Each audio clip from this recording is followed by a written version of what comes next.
Bonjour tout le monde, content de vous retrouver pour cette matinale du vendredi 5 mai.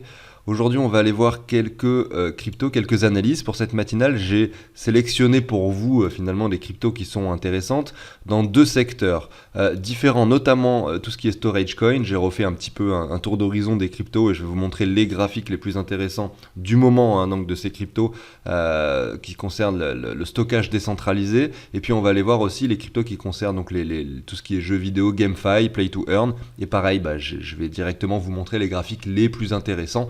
Et en début d'émission, par contre, on va parler du Bitcoin et de cette accélération probable. On va voir à travers des petites analyses court terme, un trade envisageable de 10 pour 1 qu'on pourrait imaginer.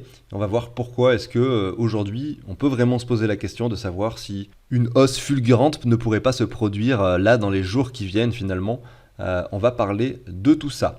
Et avant de débuter l'émission, je vous introduis ce tableur que j'ai conçu il y a déjà bien longtemps et qui permet de récupérer grâce à une API les prix des crypto-monnaies en temps réel.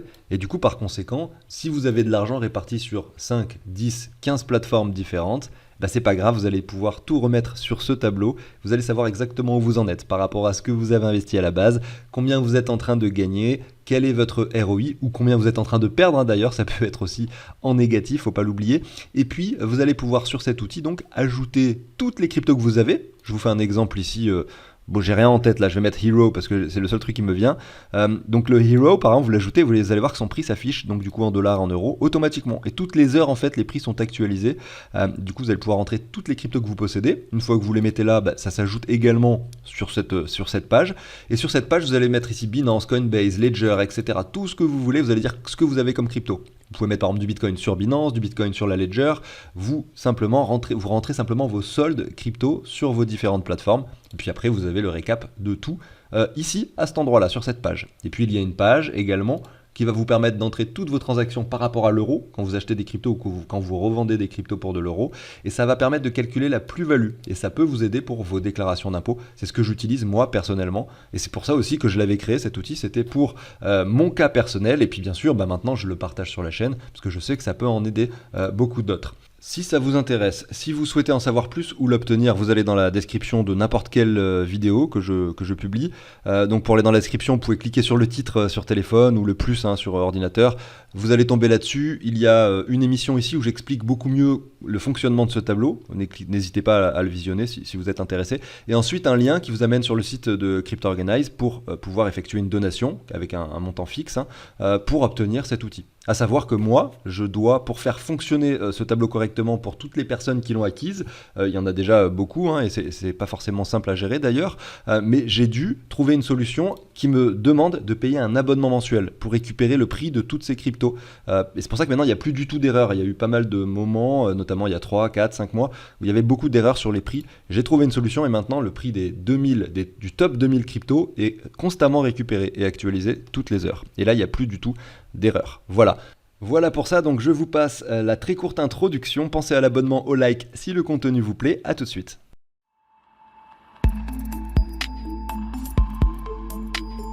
Alors on débute avec le Bitcoin qui est clairement sur un graphique long terme ici, notamment chaque bougie représente une semaine. On était ici en novembre, je vous montre le mois de novembre, c'était là, le bottom, et le petit sommet ici date du 10 avril. On est un tout petit peu plus bas et l'accélération est plutôt exponentielle, c'est-à-dire que vous voyez les courbes, en tout cas les droites blanches que je trace ici, montrent que finalement la pente est de plus en plus raide.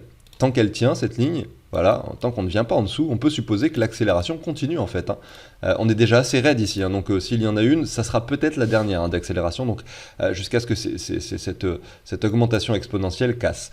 Donc le contexte actuel sur le Bitcoin est haussier depuis le mois de novembre. Maintenant, on a un V-bottom ici et sur du plus long terme, on peut supposer un retour qui peut se dessiner comme ce que l'on a vu en 2018, c'est-à-dire l'accélération et puis ensuite le retour lent, fastidieux qui dure sur une période de temps, donc du 15 juillet 2019 au 5 octobre 2020, donc clairement un an. Une année de marché ennuyeux avant le réel bull run. Donc j'aimerais vous dire simplement que la patience paye et j'aimerais vous dire également que être full crypto maintenant, c'est risqué. C'est pas que c'est risqué, mais c'est que vous bloquez votre argent pendant une période de temps un peu longue finalement. Parce que être full crypto par exemple ici en 2018, ça veut dire que derrière, quand le marché retourne à 3800 alors qu'il était à 14 000 ici, hein, sur le Bitcoin, je peux zoomer, mais bon, vous avez compris, hein, le Bitcoin a chuté, a perdu, regardez entre ici le sommet et le bottom, 70% de sa valeur. Ça veut dire que grosso modo, si vous êtes full crypto maintenant, vous prenez le risque de voir votre portefeuille divisé par 3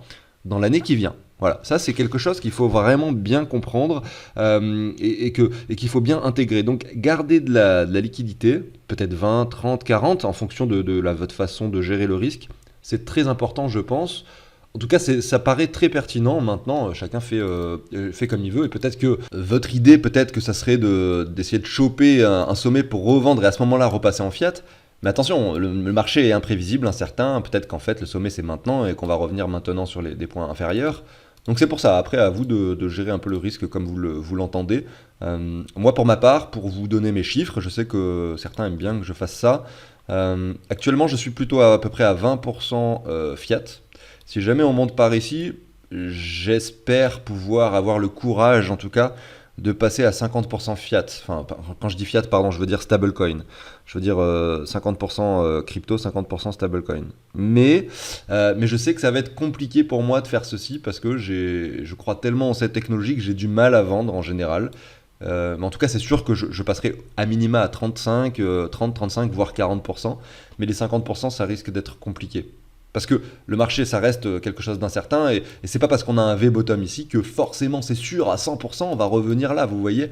On peut très bien monter, donc il faut toujours, même si la probabilité de monter et d'aller chercher un nouveau sommet par exemple sur le Bitcoin avant le halving, bah pour moi cette probabilité elle est quasiment nulle, parce que c'est jamais arrivé dans l'histoire du Bitcoin. Maintenant, des choses qui sont jamais arrivées dans l'histoire peuvent se produire ensuite, vous voyez. C'est pas parce que quelque chose n'est jamais arrivé qu'il ne peut pas se produire. Et ça c'est une évidence.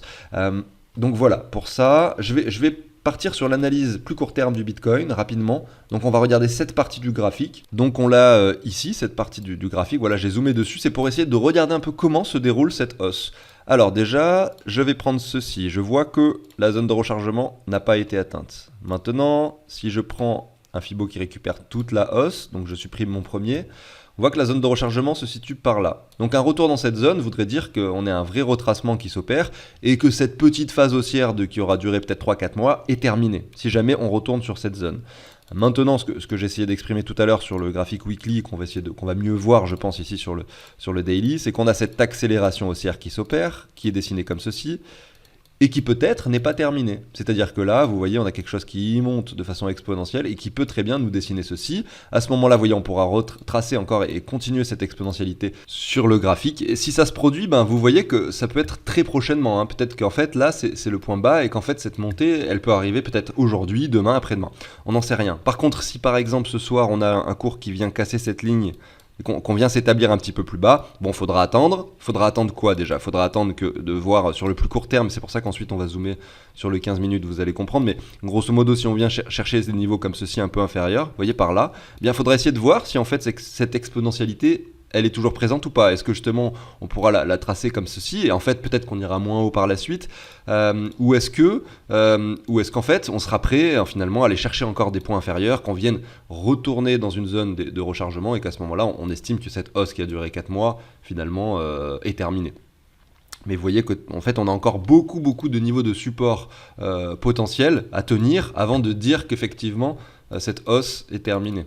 Évidemment c'est souvent comme ça et c'est malheureux, mais c'est pour ça que c'est très dur l'analyse graphique et l'investissement, ou le trading plutôt je dirais. C'est parce que le moment où vous allez vous rendre compte que cette hausse est terminée, ça sera le moment où en fait il faudra peut-être acheter, ça sera déjà trop tard pour anticiper un trading à la baisse, vous voyez. D'où l'intérêt d'ailleurs de regarder les graphiques très long terme, parce que vous pouvez mettre des Fibos comme ceci et essayer de vendre par palier sur les différents niveaux qui sont atteints, 38, 2, 0, 5, etc.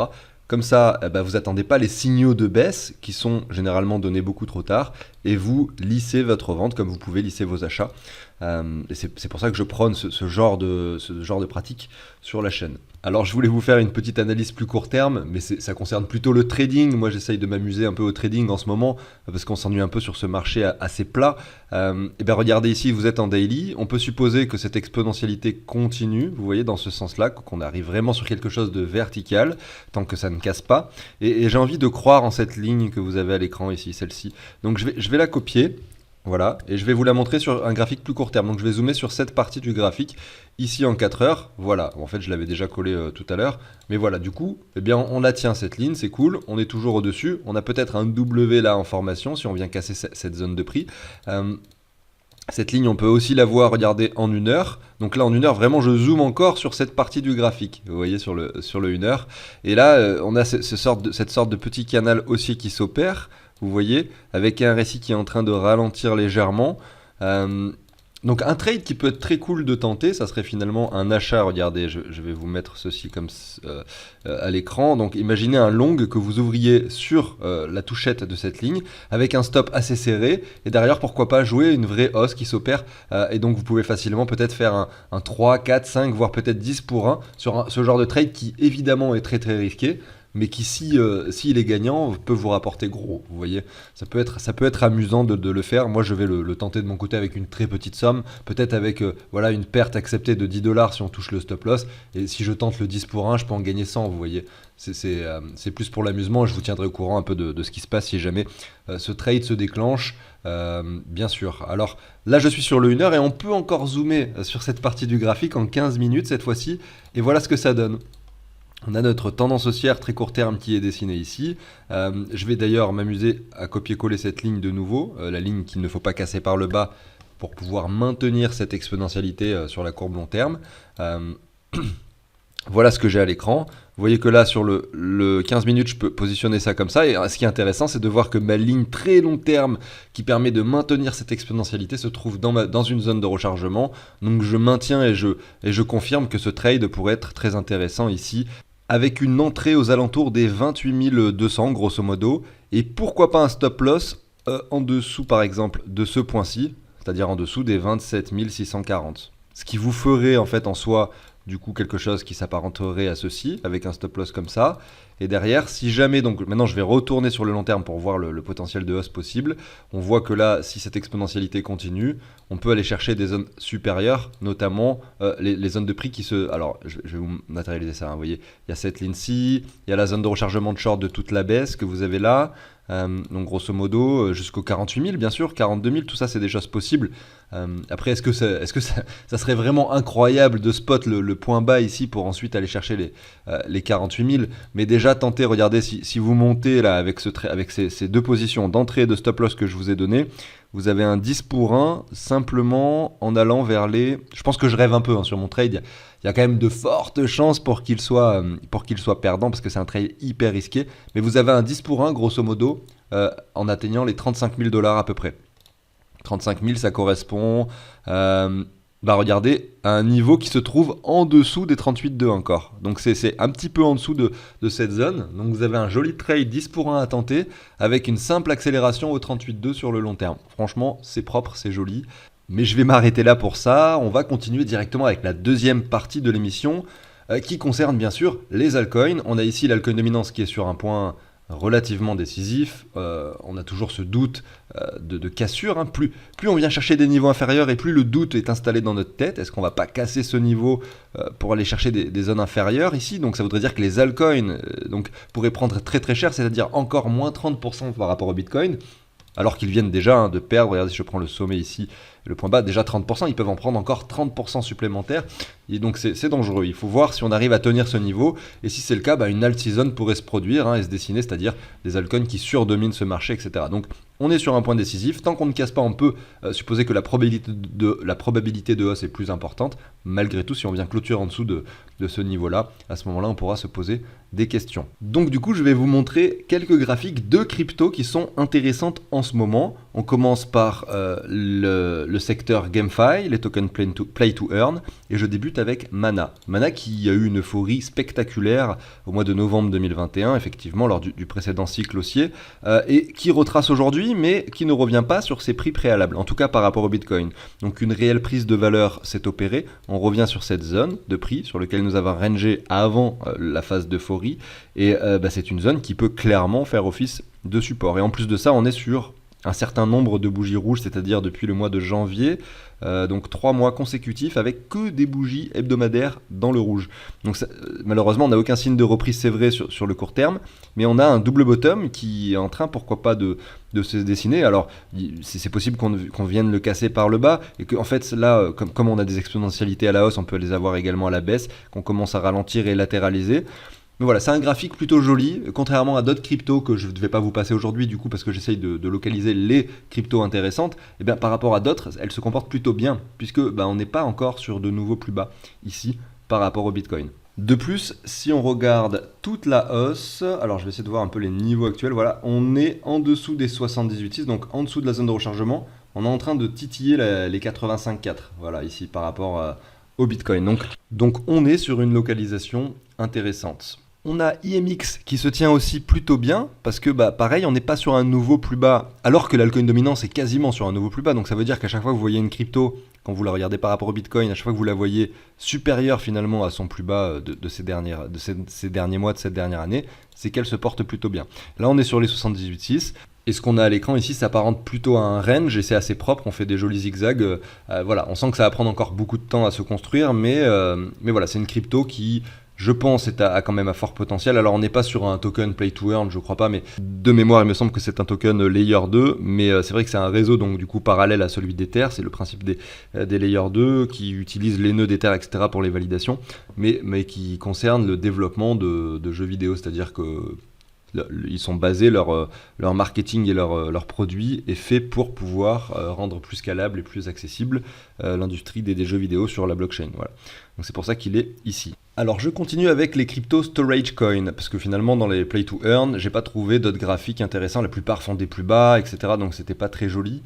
Donc là, en termes de graphique très propre, on a Ocean. Parce que Ocean, il nous a fait une très longue latéralisation ici. Là, je suis par rapport au Bitcoin. Donc c'était entre le mois d'avril 2022 et le mois de décembre. Ensuite, il a eu une poussée assez extraordinaire qui l'a ramené d'ailleurs sur ces mêmes niveaux que voilà sur lesquels on avait rangé ici entre le mois de mai 2021 et le mois de décembre 2021. Vous voyez. Et c'était assez précis d'ailleurs cette bougie haute parce que la mèche a vraiment touché le point haut de ces 3 mèches précédentes. Et là on rebondit à la baisse, c'est-à-dire que maintenant on se retrouve sur des niveaux, regardez si je prends cette légère hausse, de rechargement. On est loin quand même du plus bas possible pour ce token, tout en étant dans une zone de rechargement. On observe un léger ralentissement, mais c'est pas encore assez, c'est encore peut-être trop précoce sur le court terme pour voir et visualiser un renversement de tendance. Mais pour un palier d'achat, oui, c'est la zone de rechargement, c'est une zone pertinente. La neckline, c'est la neckline qu'il faudrait effectivement venir chercher pour avoir, on va dire entre guillemets, un investissement parfait. Ça serait cette ligne jaune que j'ai tracée ici. Vous voyez, que j'ai mis sur la clôture. Voilà, si le cours ici vient chercher, en plus ça représente les 78,6, ce prix-là, voilà, là il y a un palier que je dirais quasiment parfait à saisir, que honnêtement, personnellement, je saisirais, c'est clair. Moi j'ai déjà du Ocean, là j'en rachète pas spécialement sur les niveaux actuels, mais le graphique commence vraiment à être très joli, et c'est pour ça que je voulais vous en faire part. Qu'est-ce que ça donne par rapport au dollar ? Voilà, par rapport au dollar, il est très haut. Et c'est logique, parce que le Bitcoin est très haut aussi, et que lui, on voit que par rapport au Bitcoin, il chute, mais que malgré tout, il se comporte quand même bien, il est très résilient, et donc par rapport au dollar, on est sur les 35 centimes, alors qu'on avait touché les 10, on est quand même 3 fois plus haut. Donc aller investir avec des dollars, des euros, etc., on le sait, c'est pas forcément le bon moment. Le Bitcoin vient de prendre 100% de valeur, il a fait x2 en 5-6 mois, donc évidemment qu'investir avec des dollars, c'est peut-être pas le meilleur moment. Mais comme je le répète souvent, pour quelqu'un qui arrive que maintenant dans le secteur des cryptos, ça peut être intéressant quand même d'aller mettre 20-30% de ce que vous souhaitez mettre maintenant, parce que dans le contexte global très long terme, on reste assez bas en termes de prix. On doit être pas loin, on doit être sur le prix de production du Bitcoin, je pense, 29 000. Peut-être que le prix de production est un petit peu plus faible même, donc on est peut-être un petit peu au-dessus, c'est vrai, mais voilà, c'est pas mal quand même hein, le prix actuel pour un investissement très long terme. Maintenant, sur un investissement de 6 mois, 1 an, vous avez quand même un gros risque de chute, hein, que ce soit pour le Bitcoin ou le marché des cryptos. Je fais un petit tour sur le leader du secteur, donc de stockage décentralisé, en l'occurrence Filecoin, qui, même si c'est le leader et qu'il est fortement capitalisé, a un graphique très très baissier. Regardez ici, sur le très long terme, on peut quasiment se mettre une sorte de ligne comme celle-ci, et on voit que quand même, depuis le mois de juin 2022, on est en train de ralentir, que là, c'est vrai que cette chute qui était exponentielle, finalement, ralentit fortement d'un coup. Donc est-ce que c'est le début d'une latéralisation? C'est fort possible, mais voilà, vu qu'on fait à chaque fois de nouveau plus bas, on peut se poser des questions. Malgré tout, enfin, se poser des questions sur le temps que ça va prendre, hein, je veux dire, avant qu'on ait effectivement un retournement sur ce token. Ce qu'on peut aussi voir, c'est que ici, on est quasiment sur un double bottom, hein, sur le plus court terme, qu'on revient sur les 85,4. Donc pour un palier, pourquoi pas.